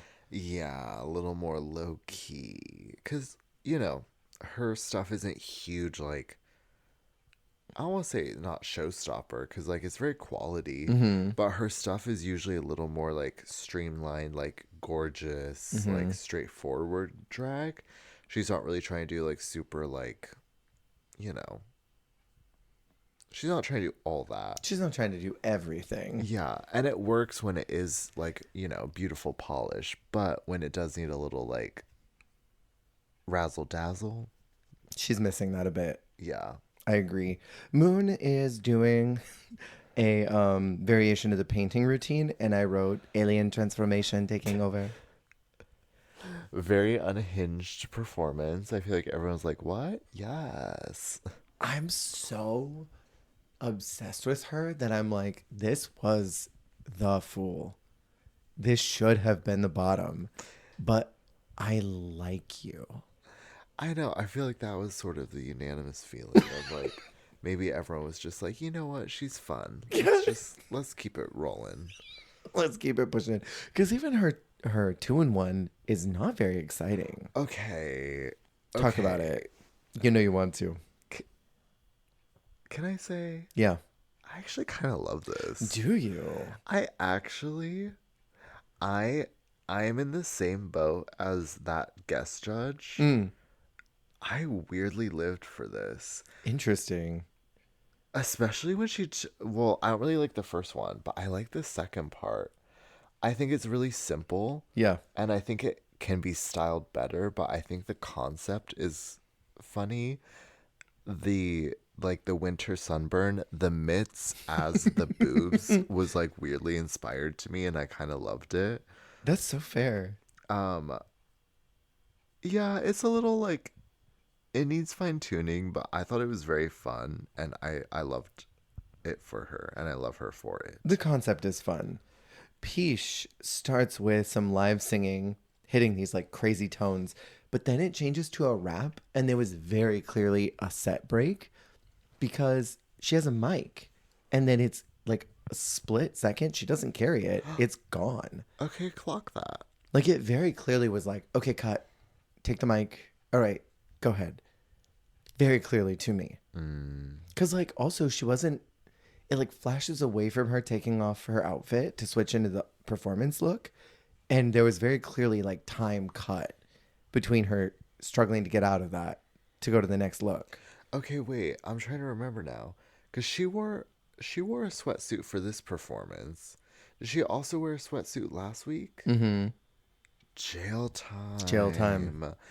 I can't with that. Or tracksuit. Well, This was the tracksuit. This one's a little more stylized than the last one. It has her name on fair. it. Fair. Yeah, this So one looks a little more intentional. yeah. But I'm like, girl, that's like a one and done kind of thing. I'm sorry. Yeah, no. I don't want to see any more tracksuits.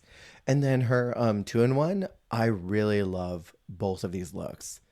I fear that she won the week because of her runway. That second look is crazy. It's nuts. Yeah, I agree. I think her look was the strongest part of her package tonight. And all of that was under that pink dress. I know. Those huge sleeves, all of that beauty and glamour. Like, she did a great job. And, like, even though Yeah. the first one is just like a huge chunk of fabric that's sitting there, it doesn't look like unintentional. Yeah. Like, it looks constructed well. Yeah, no, she did the runway so well. I loved in her confessional where she's like, why am I doing this look? Because I can. Period. I kind of just love her, like, I'm doing this because I wanted to energy. And so they do the critiques. In my opinion, Punani and Kitty were my top two. I loved both of them and I loved their runways. And I thought that the bottoms were Vespi and Cookie. Well, yes, I agree with that bottom two for sure. It originally was Mommy. And I was like, Mommy is the bottom because that performance was just so bad. But that runway, The runway. just But because of that just gown. because of that gown. But what flipped the tides for me is I was like, wait, there's someone else in this cast. It's Cookie. I forgot she was here. Damn. And if I forget that you're here, like that's an automatic bottom two for me. So the winner is called as Peach. I I think it could have been Punani. You listen. I would have at least liked for her to get some high marks, Yeah. some positive words. I loved it. I thought it was hilarious. Yeah. I feel like U.S. Drag Race, this would have won an All Stars talent show. RuPaul would have fallen over in her chair laughing so hard. And Ross Matthews would have been like, "You're just so stupid." Yes. And Michelle would be like, we love stupid. That's a great word here. Literally. Yeah. And the bottom two are Vespi and Cookie. Peach, again, talking right before the lip sync. Remember to make eye contact. Like a mother. Like a stage. Like a stage mom. It was crazy. It was so funny. Toddlers and tiaras. Like this girl has never performed in her life and she has no idea. Baby's first lip sync. Make eye contact with them, baby. You'll get it. You'll be safe. Don't worry. Vespi stripped down to nothing. Like, did you not watch last season? Did you not see that booger boot lip sync? I also don't love a ballad this early. Yeah, that's more of a late season Jush. I feel Top like five. yeah, you got to keep it peppy and easy at first. Controversial opinion. Oh, Send them both home. This is a double. you weren't living for Cookie's cunt. No, I wasn't. And I was absolutely not. Were you living for either one of them? In Toot? I mean, and Toot? I wasn't really like you were saying. I wasn't really living for the song, which took me out of just the performance in general. Sure. I was like, okay. I'll hope I like the lip sync next week more. Yeah. It was that kind of lip sync for me, where it's like, okay, well, not this week, but maybe I'll enjoy the one next week. Right. And I think it gets better. Episode 3, the last one we're covering today, is Motor Draction, like action. It took me a minute to get that draction. Traction. Well, because sometimes when they're saying things with their accent and stuff, I'm like, what? Wait, Right. what? No, totally. And the guest judge this week is Rosie La Palma. A familiar diva. Yeah. She was on Drag Race España season 5, I think. I think she's so fun. She's a great time. She seems very fascinating, like someone you'd want to have like a dinner or a drink with. And at first I was like, wait, why is she here? And then I remember they were talking in España about how she was like very close with Jean-Paul Gaultier. Casual flex. Just casual flex. Oh, my friend Jean-Paul. Yeah. Nikki's mail today says, ever feel like there's so much on TV and nothing to watch? And I'm like, yes, all the time. That's Netflix's Forever. fault. The pit crew man is dressed so scandalously. There are literal like hoops holding the two pieces of fabric together. And he's got like birth hips. Like his butt cheeks are trying to move in two different directions. Yes. And I kind of lived that he just like combed his pubes upwards because those boys were poking out. They do the reading challenge early, which we talked about this when we first started. Is I think the translations were off. Like someone just went through and literally translated everything because I did not understand any of the jokes except did I write one down? I swear there was one that I thought was really funny. Oh, Punano. Yeah, puna. Because in in French it was like punaniet. Yeah. Punaniet. There's I thought that was funny as well. I agree. Yeah, that was fun. But the one that really confused me that I was like, this did not get translated. It was Kitty Space between April and May. Meh. Meh. Right. I'm like, what? What? Wait a minute. It's got to be something that makes sense in French. I like, well, because it should be it should be between April and June. Meh. Yeah. Um, I who said that like something along the lines of like this was so scathing. Mommy Wata was the blueprint and Kiyomi was like the finished piece or something. But it actually was like sort of prophetic and positive because it was Yeah. like comparing mommy to the winner and then mommy ends up being a winner. Totally. So it's like the prophecy is fulfilled. Complete. The circle is fulfilled. They connected. In here, we talked about this pre the episode starting to get recorded. Kiona says that Sarah forever looks like Trinity the Tuck, which you agreed with. That sent me, yeah, because not in drag, because Sarah was like, oh, like pageant queen, super talented, like I don't get it. But I was like, no, she's saying out of drag, you Out of look like drag. Trinity, and I actually thought that was hilarious. Are you ready to get your shit rocked? Am I? You're on the wiki. Scroll up to her confessional look and let me know when you're there. I'm scared. I'm about to rock your universe. Because this was the first thing I wrote down as soon as I saw her. Show me. Orion story. Oh no! That is Orion. It's Orion's story. Got work done. Yes. You are so beautiful. Do you know that? Yeah. Yeah. Orion story. You'll not Girl, unsee it now. My brain is mush. And they're told that they're going to be doing a TV show parody called The Croissant Show. Peach gets to assign the parts, and I feel like she did a pretty decent job with assigning everyone. Yeah. The thing I want to talk about with the like rehearsal process, and we talked about this before, Daphne got down. She got up Yes. there, went to help out Kitty, who was struggling, and she got that pit crew man to lift up his armpit and flashed his pits. She's like, I'm an ally first and a woman second. Don't you worry, gays. I'm going to give you... What is that BB Rexa thing? I'm going to give the gays everything they want. Is that her? Was that BB Rexa? Or no, maybe it who wasn't said BB. that? It was some white woman. I'm sorry. I thought it was But BB. no, because she actually like she put her money where her mouth is. Because it's one thing to give critique, but she actually went over there and like did what needed to be done. It was like, Yeah. so this is how you should do it. I was like, okay, lead by example. I loved her. Literally giving the gays exactly what they needed. And then when she's working with, was it Sarah? Was it Sarah who had the interview where she's like, I think it would Yes. be great if you just flirted with me.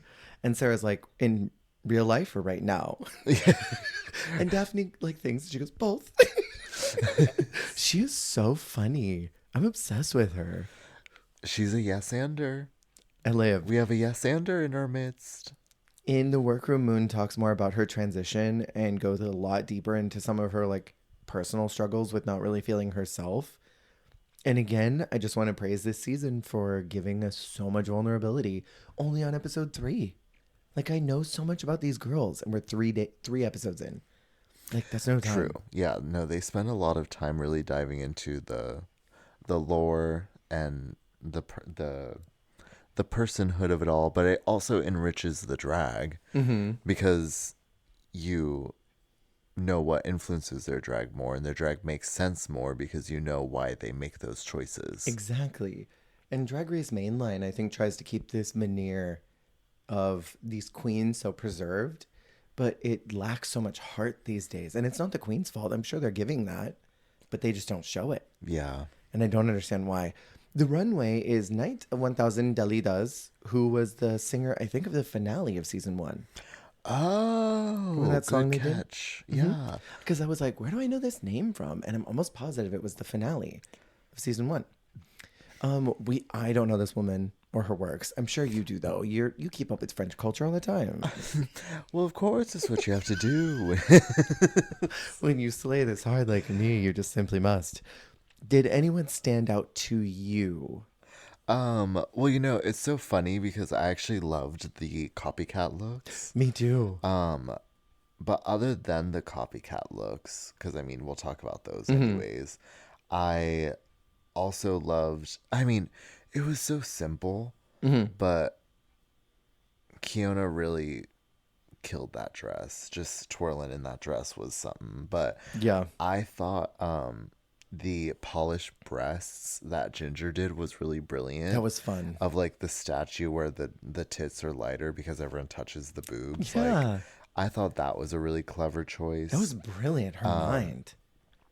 I thought Pichet looked really good as well. I love a Yeah. look like that where it's like flowy and like they can move in it and they sell it by moving in it. Mm-hmm. I love like a look that calls for you to like be a dancer and you're a dancer in it. Totally. Um And what I appreciate too is like, be who you are, celebrate your body exactly how you want to be. be who you are. You do not have to give body. You do not have to wear breasts to do drag. But if Yeah. you are going to be a non-breasted drag queen, when you do these bralettes, they have to be cut a certain way because like the circle shape is typically there to emphasize a body part that is present, that is Yeah. bulging.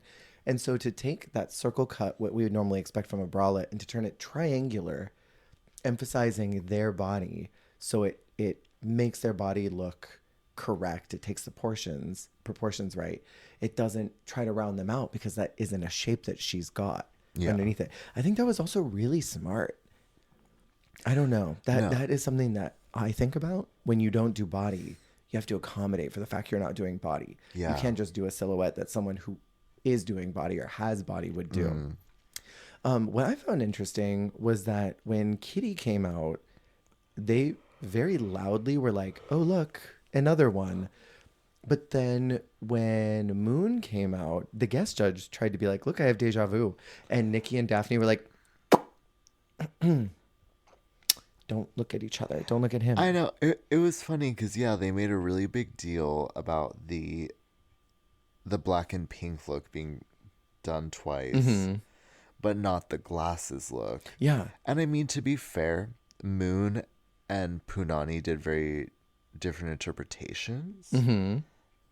But also, Kitty did a different interpretation Totally. than Cookie. Kitty's was better.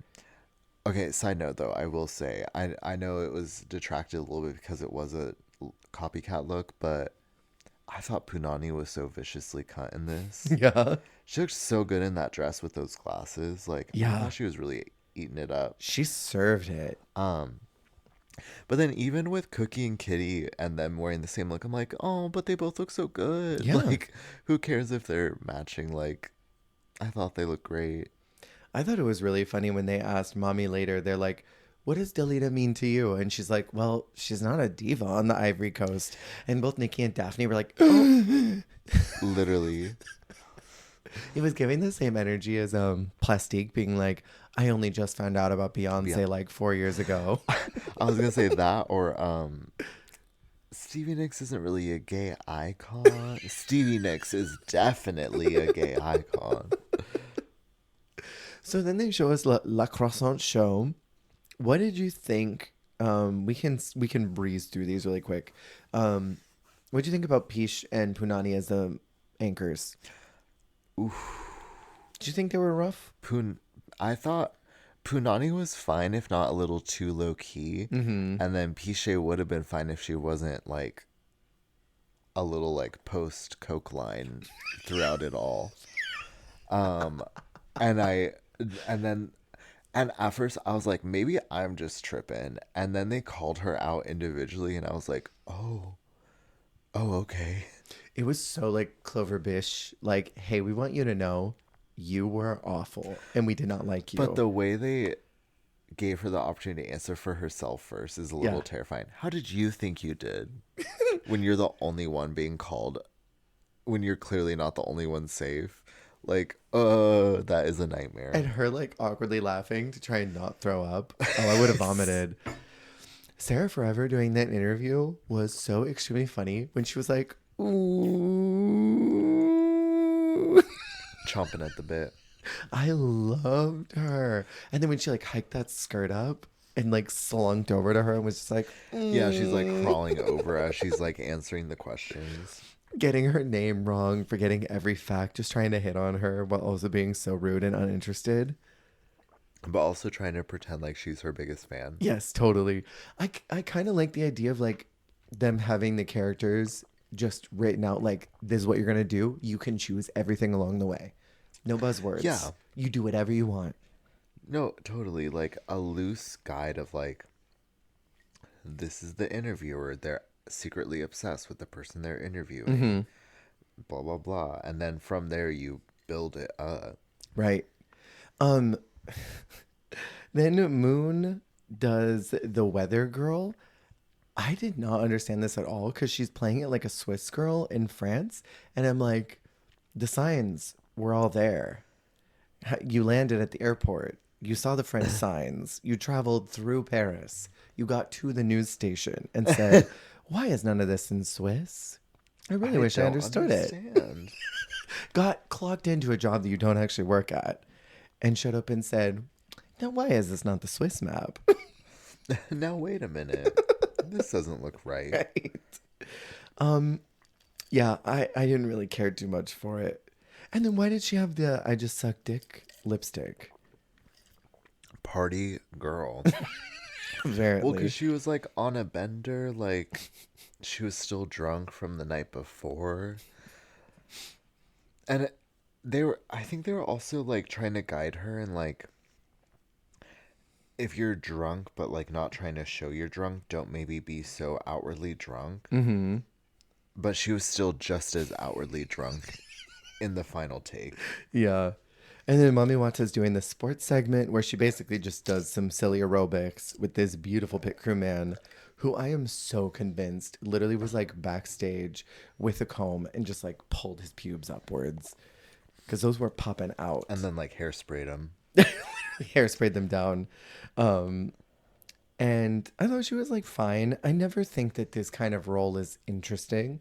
After season 3, I'm like, buzzword is work it out, work it out, work it out, work it out. Work it Like, out, ladies. nothing beyond that is funny anymore. They did it in Holland. They did it here. I feel like there was another workout challenge somewhere else. I'm like, let's just retire this. I've had it. I've had it. No one else is gonna come up with a spritz stick. We peaked. No one else is gonna have a thingy-majingy. Like The stretchy thingamajiggy. we did it already. And then Kiona's doing the horoscope, which I would have wanted this so bad. I would have been chomping at the bit for this. You could literally do so much. I just feel like that is kind of the best choice. I mean, it's a dedicated segment. It's very topical. I mean, people love talking astrology. Yeah. But then also, yeah, you do have a little more freedom because you could try to do it earnest, or you could just be the fool and like make up a bunch of bullshit. Yeah. Be like, the cards say you're going to die tomorrow. It says you're going to walk outside and a giant pancake's going to fall out of the sky. Literally, you could say whatever you want Yeah, to. you just come up with nonsense. And when they call your bluff, you just keep doubling down and make the story worse. Yeah. I think that could have been really funny. But I did appreciate her talking about Virgos being forgetful. Because as a Virgo, I am very forgetful. That resonated. That clicked. I felt called out. Kitty Space was selling a product, and her segment was like 3 seconds. And that was okay because it was a little rough. She got criticized for having so many takes, which I think I get that's a problem. I only care about Daphne saying that the spirit of Lova La Diva inhabited her in that blue wig, as she was also doing the sound effects for the what's that machine called? The thing that takes your capital. What do they call that? The thing that removes your hair. Oh. What is that term? But it's not called a razor. I know what you're talking about, but I can't remember. It removes them, right? It like yanks them out. What is that called? It's like a dry hair removal. Epilator. Epaulets. But she was also doing like the manual sound effect for that, where she's like, I love that she just lifted that man's arm in the air and was just like, "Hey, slurs. Hey, F slurs. Here's a big old let's armpit." get it poppin'. The way that I was terrified she was gonna turn on that hand mixer and tear up his armpit hair. I was like, R.I.P. to this man. He looked nervous too. He was like, "Please don't turn that on." And then Ginger and Cookie are doing the cooking segment. Further proof that we need a full cooking challenge because this was so funny. Okay, this was pretty brilliant. I mean, specifically Ginger. Can I say though, I thought Cookie was funny. Cookie was the earnest Martha Stewart cooking diva. I mean, she was the straight man to make it happen, I would say. And I think that's necessary in a skit like this when there's only two of you and one person is literally going off the deep end, like opening up the fridge and drinking every 3 minutes. Yes. I'm like, you must play it straight. Otherwise, you're going to be crazy.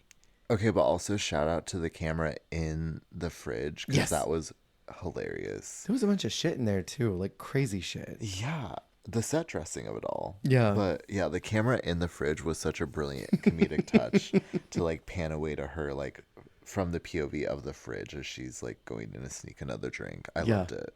And then when she was like drinking in front of the soundstage too, to like Yes. hide. Yes. It was very funny.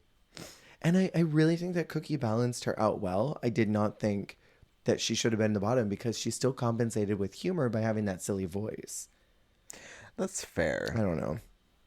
She still contributed. Yeah. I thought they succeeded together. Like Ginger would not have been as funny if Cookie was just floundering. Like if Ginger's just getting drunk and Cookie's like, and then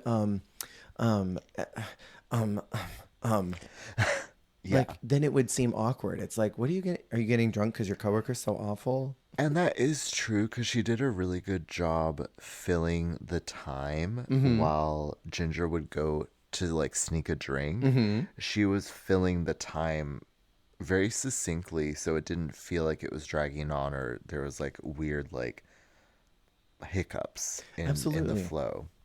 Yeah, they were both great. They give that critique to they give this critique, and I swear that Miss Girl was about to vomit up there. Peach was going through it. Oh. And then they called up the other two, tell them they're safe. And Daphne says to Cookie, drag drama alert. I cackled. She is doing it for me. She's the diva of the week. She is. And they call Sarah Forever as the winner of the challenge. I totally agreed. But it was funny because she like is so gooped and is sort of just like going and they're like, we want to see you smile. Show us you're excited. That was bold to me. But she is the humble diva. She is. Well, because also, like, I don't know. I feel like she is, like, younger. Like, not... Like, there's definitely girlies who are younger on this cast. But, like, I don't think she sees herself as, like, this veteran or, like, this pro. Yeah. But I think this was the week where they say, like, every week you give us a master class. So I feel like this is also her as, like, oh, wait, am I the front runner? Like, am I the, like, the Yeah. standout girly right now? Yeah. And I love this for her journey. They call Cookie and Kitty as the bottom two, which I don't think Cookie should have been there. I understand Kitty, but I don't think Cookie should have been. Who would you have chosen instead? Peach. Ooh. I really liked her outfit, but she got to distribute the roles. And they literally told her, we felt like you were discovering the character and the characters in your set as we were. Yeah. That's like kiss of death right there. That is true. And then also I feel like maybe it lends itself, maybe the reason why they did this too was to like give a little bit of a question mark of who was going to go home because both Kitty and Cookie have lip sync. We're only episode 3. Yeah. So it's like, which one of them will move on to the next week? Compared to if it was like one of them in Pichet, like I feel like there'd be sort of the expectation. And I really feel like Kitty is just so absurd that I wanted to see more from her. I don't know how else she would have done, but I wanted to see more from her. Yeah, I mean, even just one more challenge. I feel like I would have liked to have seen her have one more chance to give it her best crack. I mean, this was a hard challenge. She was. So, I don't know. I mean, up next is Snatch Game, which I feel like that would have been a pain and a half to do as well. But Totally. I would have liked to have seen her sew. I would have liked to have Yes. just seen something else. Yes. Oh, and especially knowing that she can sew. I would have loved to have seen The that. things she can do, the things this woman is capable of. And she leaves shouting, I'm not Mulan, I'm a drag queen. So She crazy. said, I'm not Chinese, I'm from Vietnam. That She said, "Don't get it twisted." I love her. And I enjoyed her speech of being like, I'm the first Asian queen on this franchise. Representation is super important, and I'm glad to be representing my culture. I thought that was great.